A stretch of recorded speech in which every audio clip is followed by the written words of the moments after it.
What you see here is $10,000 on the table. You can take this money as a loan, but I will charge you a little bit of interest rate. Like most people, you take the money and you go buy a nice car. But in 10 years, it's time to pay me back.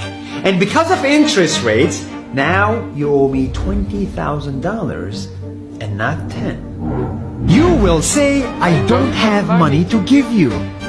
And if you don't, I take your car and a piece of your house.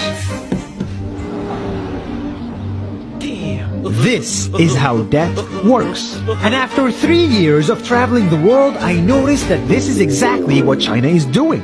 For example, take the small island nation of Sri Lanka. This developing country needs money and China has a lot of it. So Sri Lanka took billions of dollars in Chinese loans. It was easy money just there to be taken. And with that, they built skyscrapers, highways, airports, and shipping ports. The country grew and prospered. But few years later, this easy money came with interest rates, and Sri Lanka was so much in debt that it couldn't pay back China its money.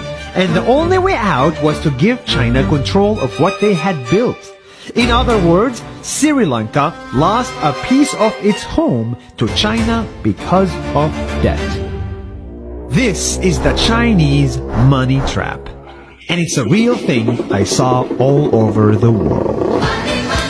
In Papua New Guinea, I saw $2 billion in loans given by the Chinese to build skyscrapers, infrastructures, and ports.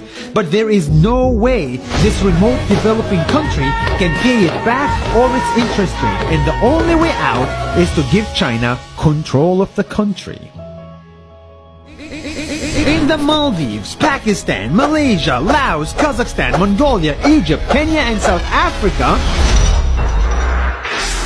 the same thing is happening, and many countries are struggling to pay back Chinese loans. If you look closely, all these infrastructure projects like highways, ports, and bridges connect to China through the sea or through the land to form something far bigger, far more powerful than just a bridge, a new Silk Road.